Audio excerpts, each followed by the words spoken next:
big, warm round of applause for this wonderful panel. Hi guys, thanks for sticking with us.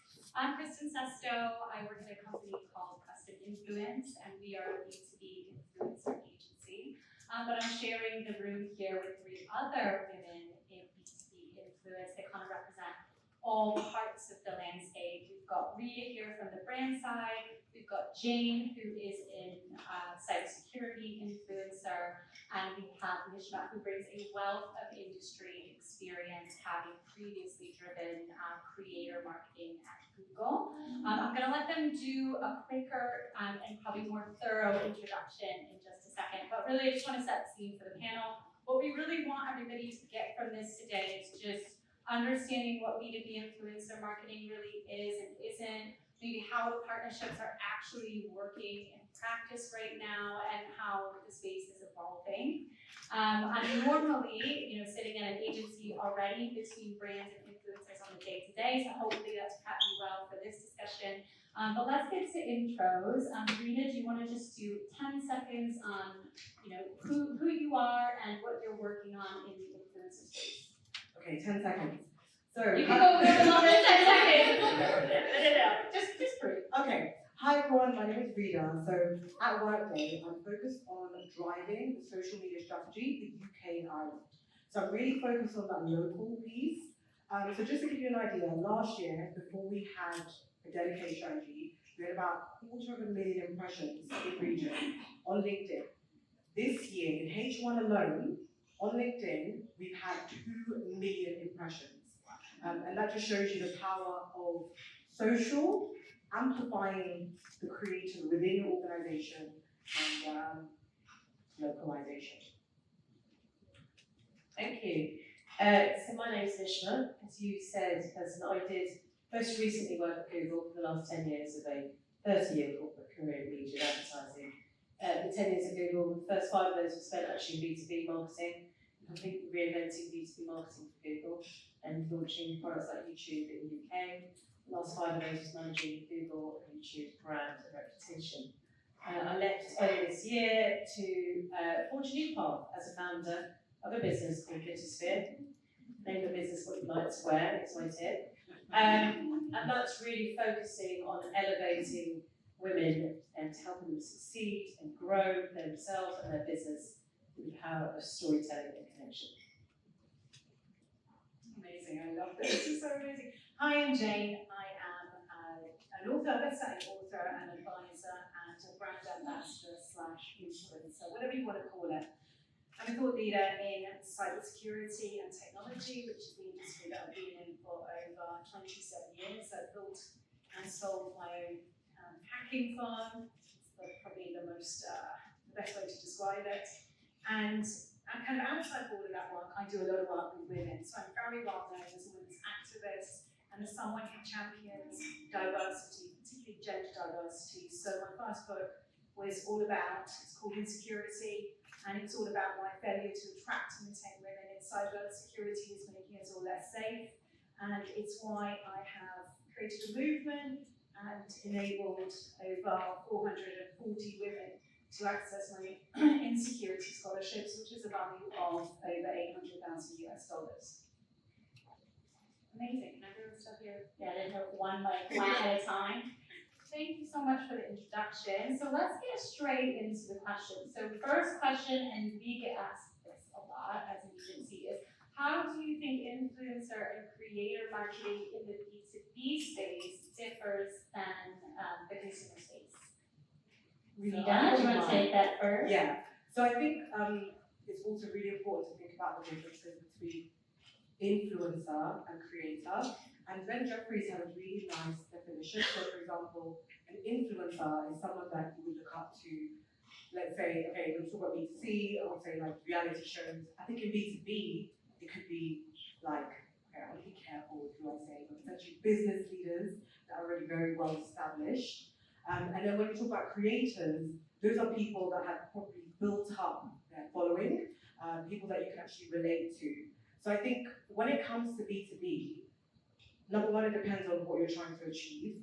So if you're going for down the creator marketing lens, then you want to be able to find creators that look like your ideal consumer profile. That can be quite challenging, especially at work. You know, we're looking at C-suite. So it's like, how do you find creators who will actually talk to that audience? That's quite challenging. Or how do you find potential business leaders or key opinion leaders that they'll be inspired to and listen to? So I think the challenge is it's a smaller pool of collaborators. Anything to add? I think Jane, from your perspective, would be really good too, because you're obviously coming to this space not as an influencer first and foremost, but as a really accomplished businesswoman.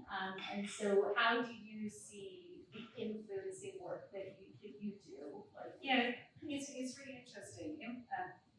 B2B influencers for me are thought leaders. So that's the biggest difference, I think, between B2B and B2C. And even the word, you know, you just spoke about creators. And I spoke about being a brand ambassador and influencer at the beginning. It really does depend on who you're talking to. So for instance, say when I was doing some influencer work for Cisco a year ago, I met with an academic and she literally turned her nose up at me when I said I was here as an influencer to kind of help the organization Cisco to gain more engagement and trust and visibility. It sounds silly saying that, but you really have to be mindful of the words that you are using, I think, when you are in this field. But for me, that's the main difference. As someone in B2B influencer marketing field, it's about thought leadership. It's about sharing that message and getting the brands to reach a target audience in a way that resonates with them.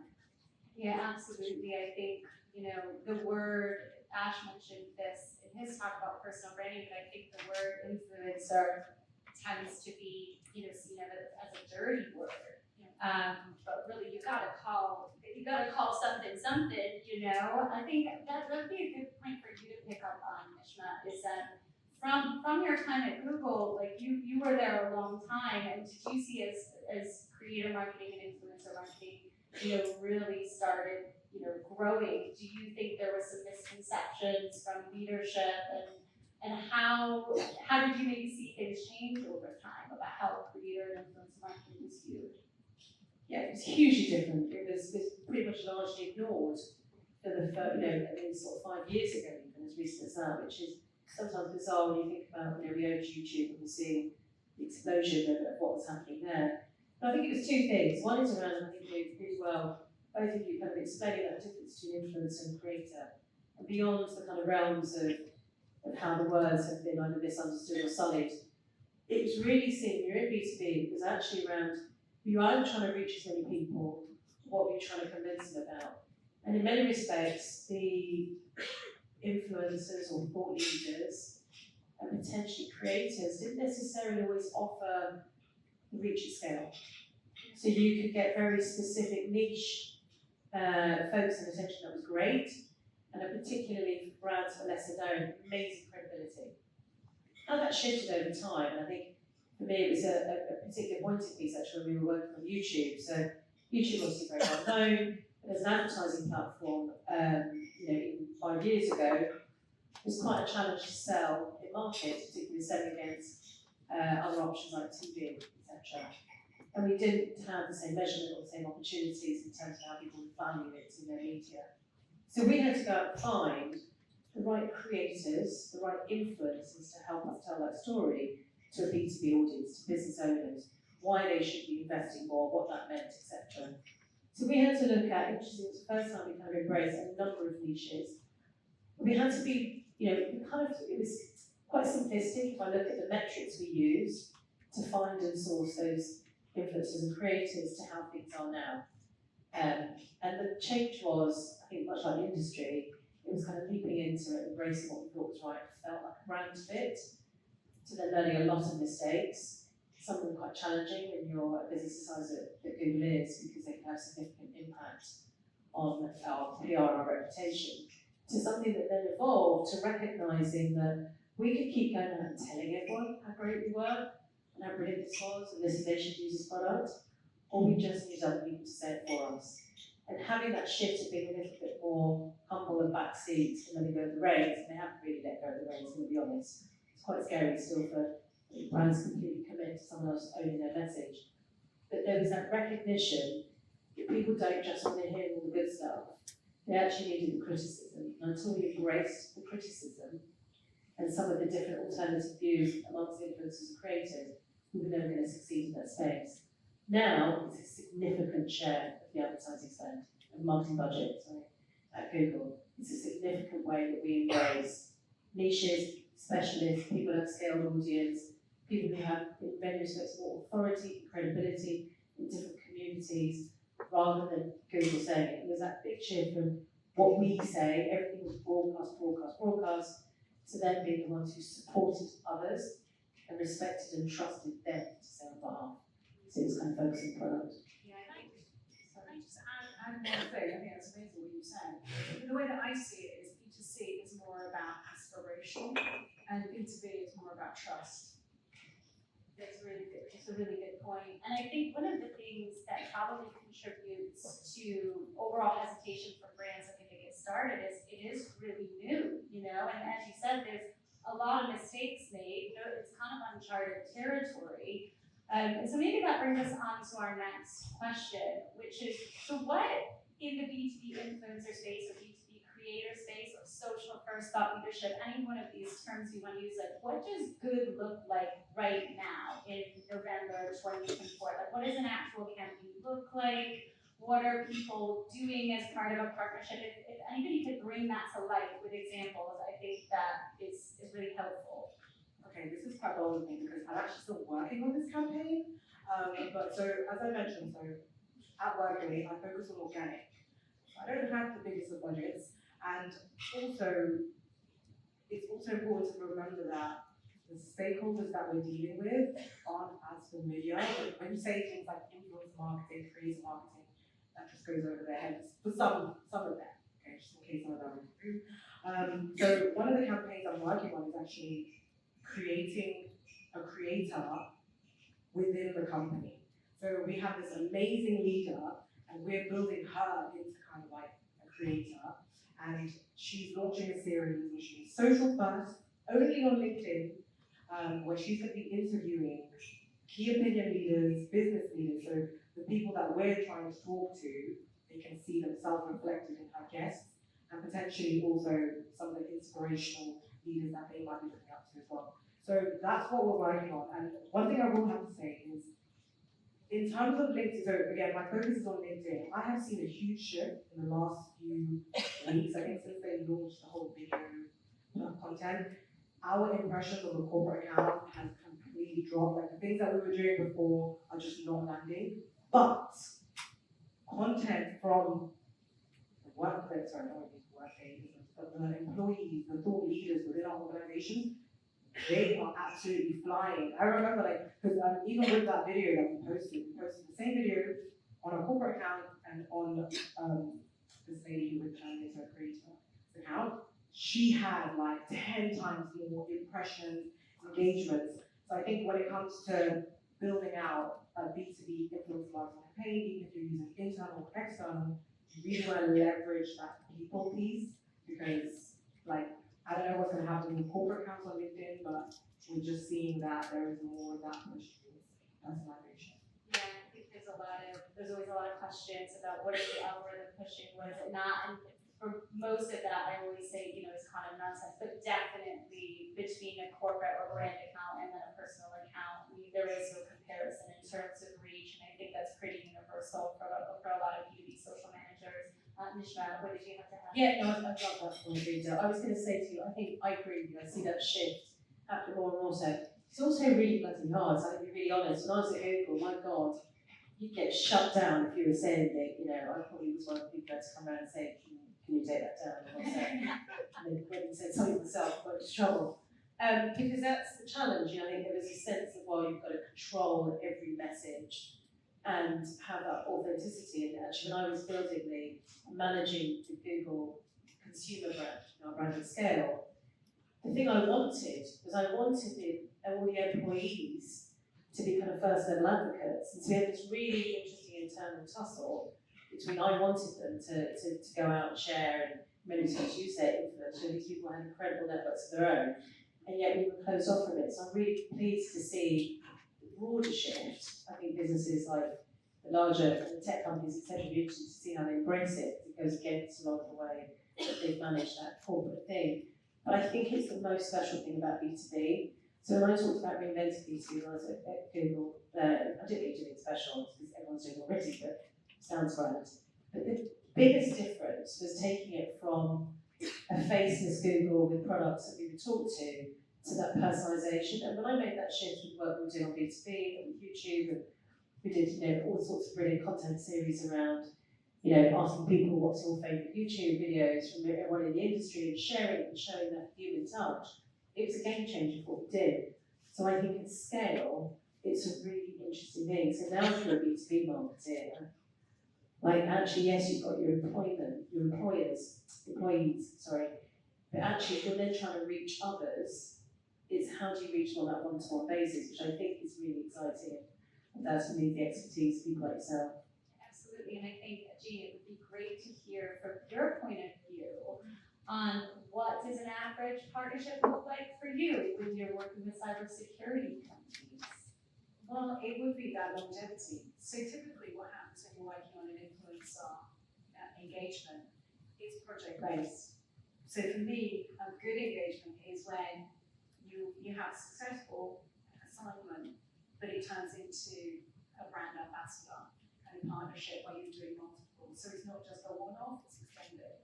That's really good. And also where the company is sharing with you their plans, what they're doing, and letting you know what is good. Because a lot of the time, I know influencers, certainly in cyber, there are few of them, and we do our work, but we don't get any feedback on that. The only feedback that we really get is, okay, yeah, we want to work with you again, and then we know that, well, yeah, okay, I think that's been quite successful.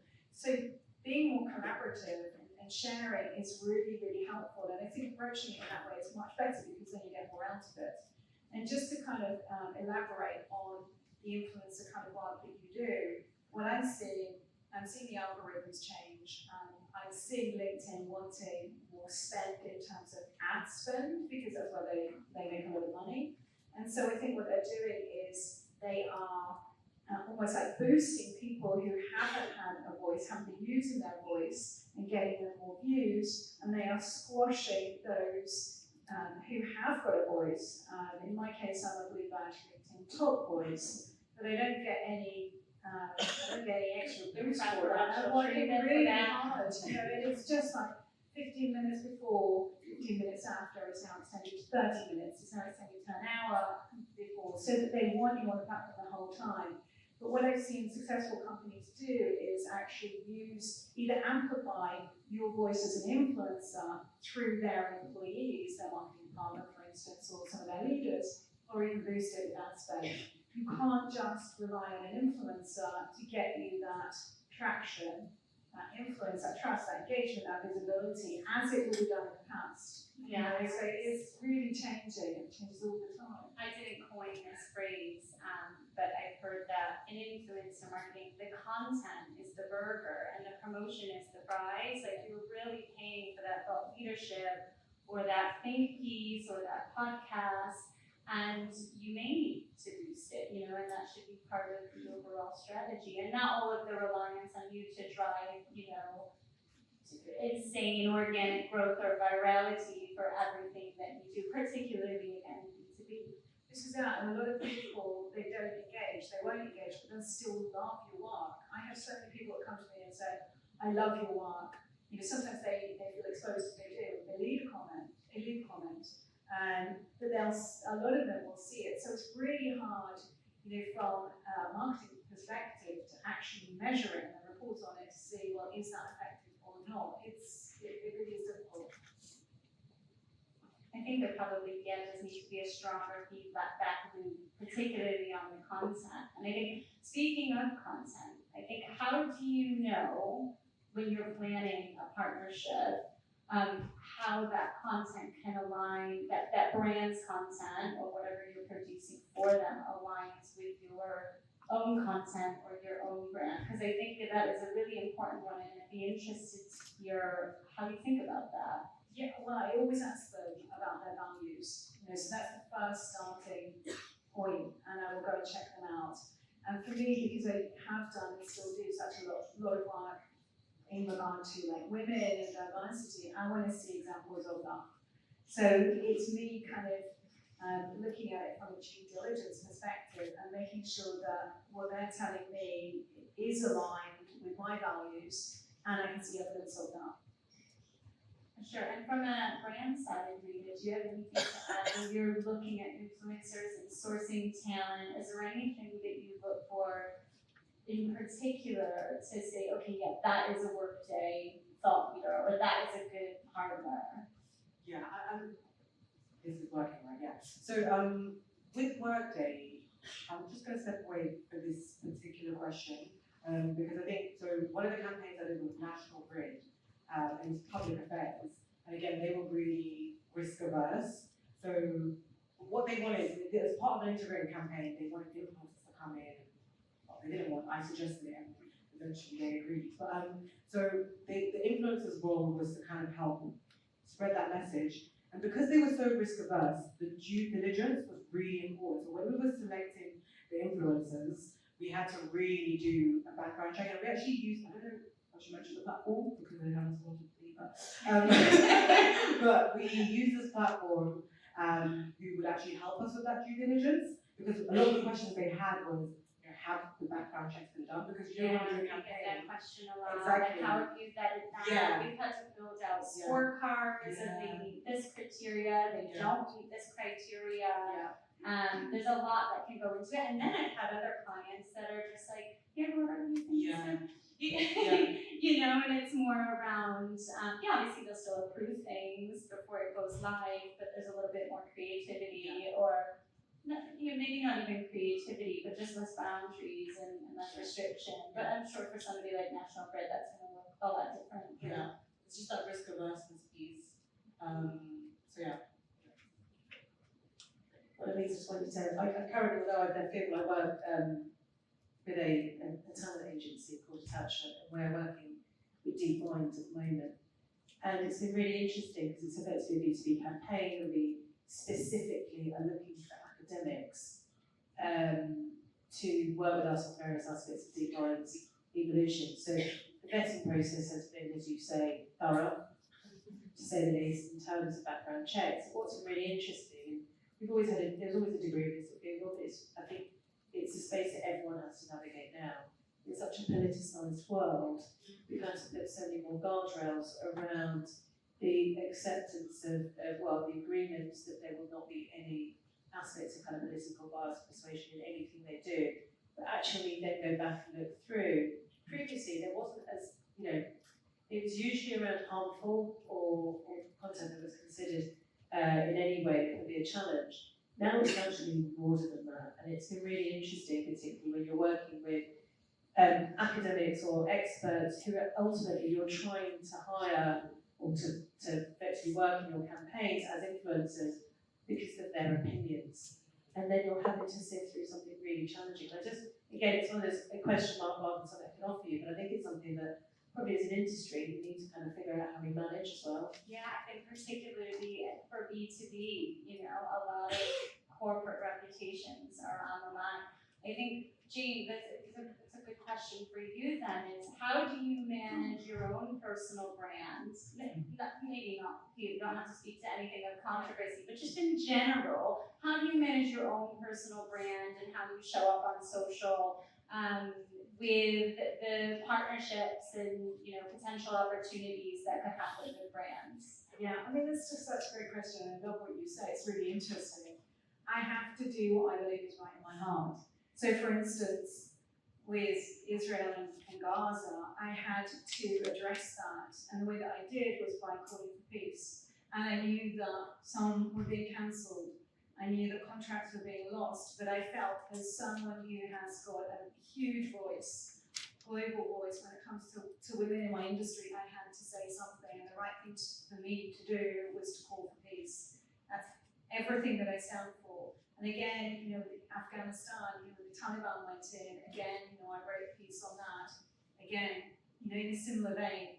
But I do so really carefully. And what I will also do is I'll run it through some of my other friends just to make sure, is this okay?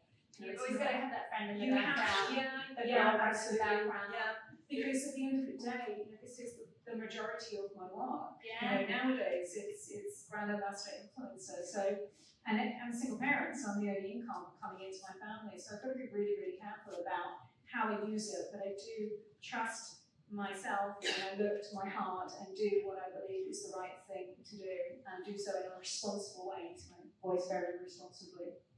Absolutely, and I'm sure, you know, it's so challenging. And I guess speaking of challenges and outside of personal branding, and maybe going back to Rida, what would you say, this is a new space, not loads of companies have nailed B2B influencer marketing, what would you say some day-to-day challenges are, or have been in the past when you've been setting up campaigns or running an activity? I know I'm gonna give a buzzword out here, it's human-to-human marketing, so what does that come with? What are the challenges that you see right now? Yes, I think one of the biggest challenges again is just that buy-in, and I think what we have to do as marketers is really, and again, another buzzword, but like when you're putting forward a campaign, it has to be portrayed in a way that will make sense to people that don't really understand what we're trying to do. And actually, so this is why at Workday, the campaign that I pitched was with an internal, let's say, creator, to then say, okay, well look, this is what we can do with an internal person. Like imagine if we start leveraging more external people. So I think for me, it's just the whole knowledge and taking them on the journey.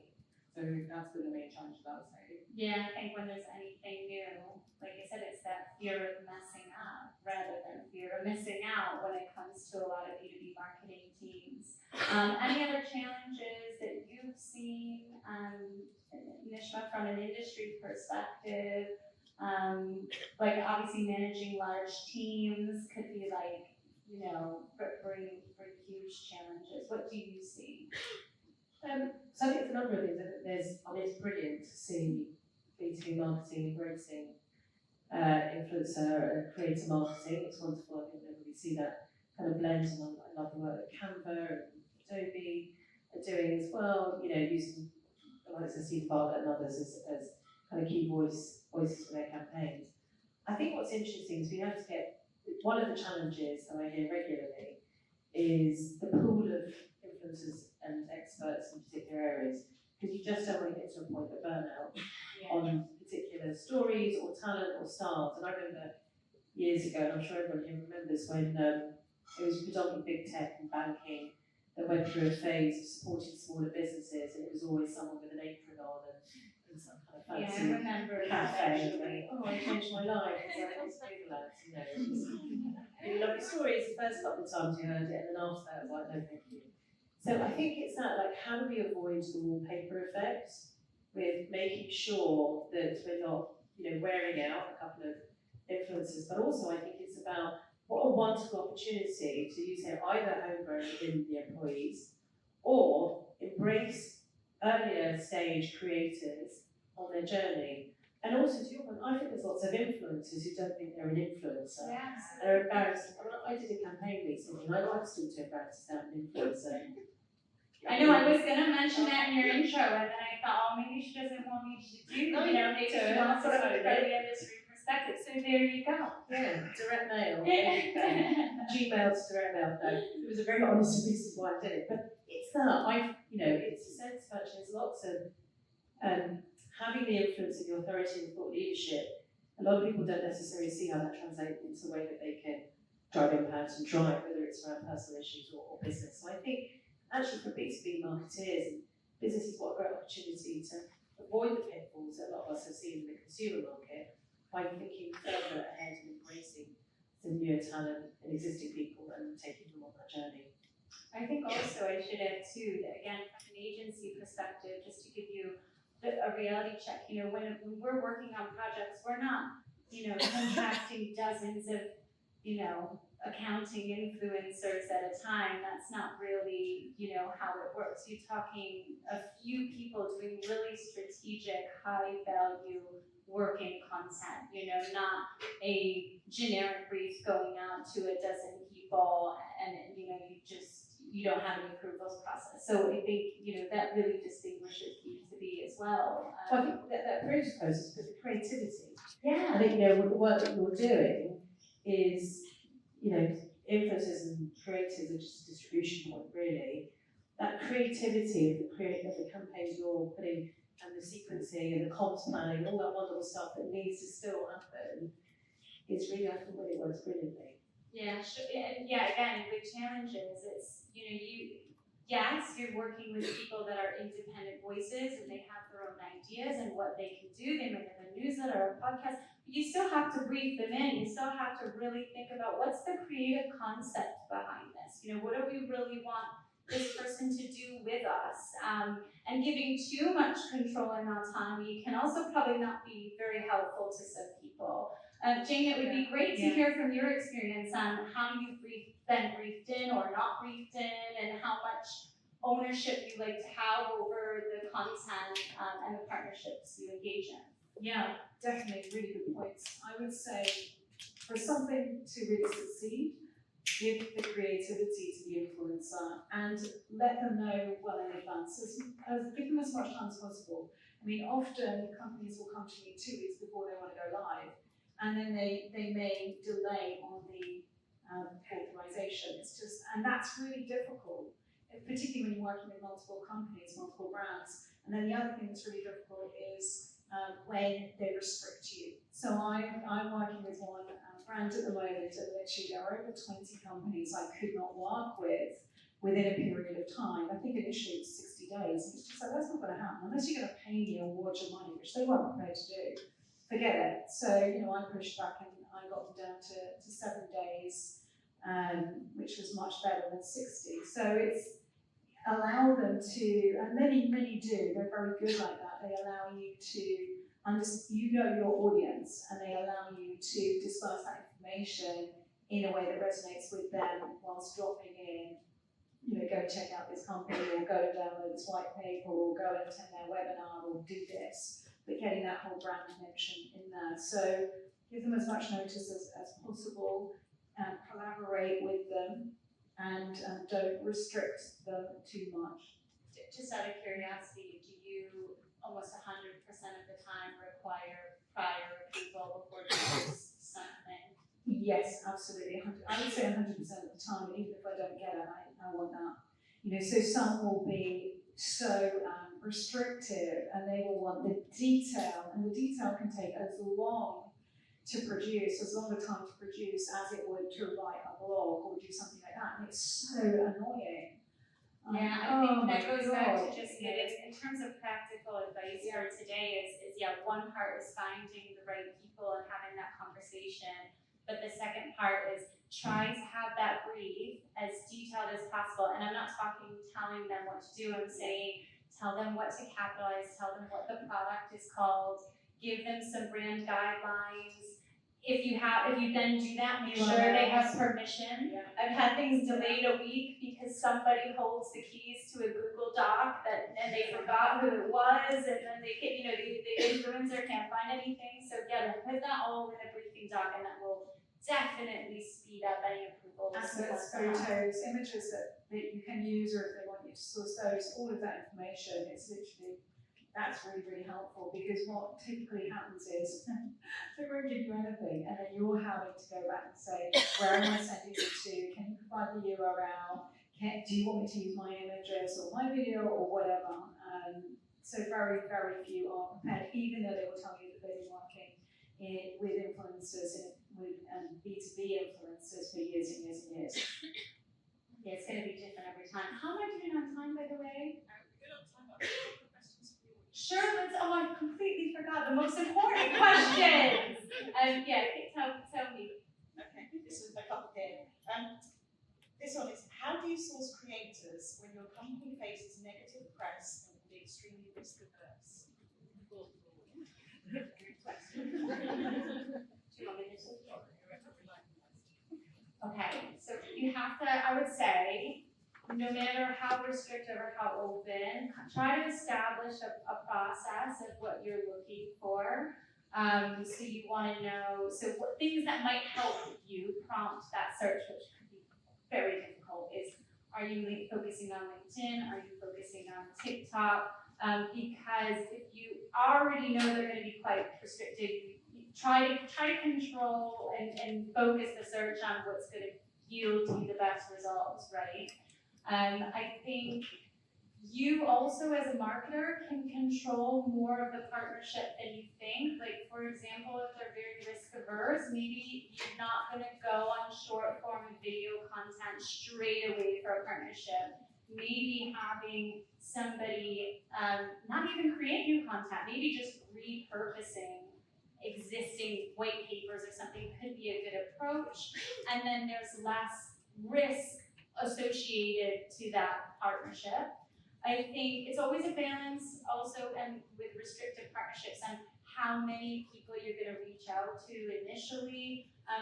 If you maybe want to do some vetting with whoever the decision maker is first, but you don't want to waste time finding, a dozen people if at the end of the day that's going to be a dead-end conversation for that person on the other end.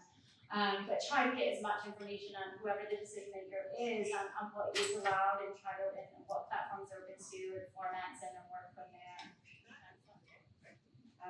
So actually one of the campaigns I worked on was it was a brand, which I'm not going to name, but it was a very contentious topic.